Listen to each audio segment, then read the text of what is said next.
Assalamualaikum teman-teman. Nah, hari ini aku tuh mau cerita tentang luka batin.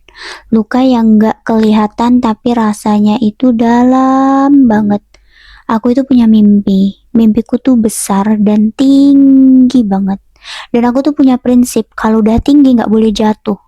Dan aku sering banget cerita soal mimpi itu ke ibu aku. Setiap aku ngomongin mimpiku, sebenarnya itu doa kan. Walaupun aku tuh nggak tahu kapan terjadinya, tapi aku percaya Allah pasti bisa wujudkan itu. Nah, tapi suatu hari aku dibilang begini, percuma, mimpimu tinggi sekali. Nanti kalau jatuh baru tahu rasa. Kalimat itu tuh mungkin biasa buat yang ngomong, tapi buat yang nerima kayak aku itu rasanya tuh nusuk banget. Dan aku tuh diam, tapi hatiku tuh hancur sebenarnya. Aku ke tempat biasa, yaitu tembok yang sering jadi saksi aku nangis itu di sebelah sana. Aku sandarin kepala di situ dan aku nangis. Bukan karena aku nggak yakin sama mimpiku, tapi karena tuh rasanya kenapa orang yang harusnya mendukung itu malah menjatuhkan. Di situ tuh aku cuman bisa istighfar, astagfirullah, astagfirullah. Aku ulang terus sampai dada ini tuh rasanya sesak dan pelan-pelan tuh jadi lega gitu. Aku bilang sama Allah, ya Allah, mulai hari ini aku gak akan cerita lagi sama siapapun. Cuman engkau saja yang tahu mimpiku. Dan sejak hari itu aku tuh berubah banget. Bukan jadi yang pendendam, bukan jadi pemarah, tapi jadi lebih diam, lebih fokus, lebih kuat. Setiap ada yang meremehkan, aku dengar aja gitu. Aku gak bantah, aku gak jelasin, aku gak bela diri. Aku simpan semua dalam hati lalu aku bawa ke Allah.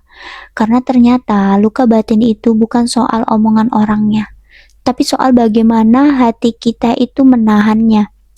Kalau kita nggak kuat, kita bisa hancur, kita bisa down, kita bisa berhenti bermimpi.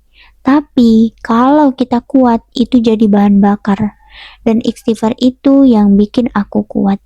Istighfar itu bukan cuma minta ampun, tapi menghapus sakitnya, sakit banget, menghapus dendamnya, menghapus rasa ingin membuktikan karena ego, karena aku tahu, sekarang aku nggak lagi ingin membuktikan ke siapa-siapa, aku cuma mau membuktikan ke diriku sendiri dan mempersembahkan hasilnya untuk Allah.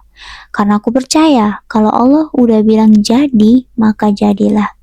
Jadi, kalau kamu punya mimpi, gak semua mimpi harus kamu ceritakan. Gak semua kebahagiaan harus diumumkan.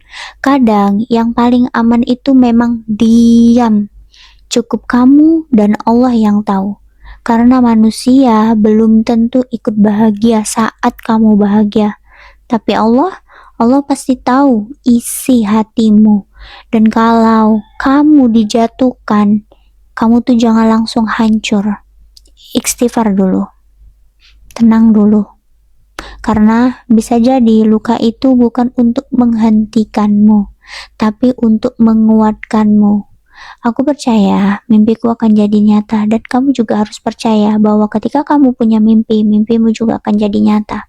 Bukan karena aku hebat, tapi karena kita harus percaya Allah itu tidak pernah mengecewakan orang yang bersungguh-sungguh. Dan istighfar itulah yang menghapus luka batinku. Jadi teman-teman, kalau kamu lagi memiliki luka batin, ucapkanlah istighfar, bacalah istighfar, karena itu benar-benar membuat kamu tenang banget, bakalan tenang. Ketika kamu punya masalah, kamu menangis, nggak apa-apa, cari tempat sepi, kamu nangis. Nah, setelah itu baca istighfar, nanti hatimu akan lega. Walaupun kamu belum dapat solusinya, Allah akan menenangkan hatimu dulu. Setelah itu Allah akan kasih solusinya. Allah akan makin melapangkan hatimu. Percaya deh ya. Semangat terus. Jangan pernah menyerah, jangan pernah putus asa. Kalau kamu punya mimpi besar, raih mimpi itu setinggi-tingginya. Kalau kamu punya hajat besar, minta sama Allah, Allah akan kabulkan semuanya. Gak ada kata yang gak mungkin, intinya kita percaya. Tanamkan kata percaya. Ya Allah, aku percaya padamu. Ya Allah, aku percaya padamu. Oke? Sampai jumpa di next video aku. Oke?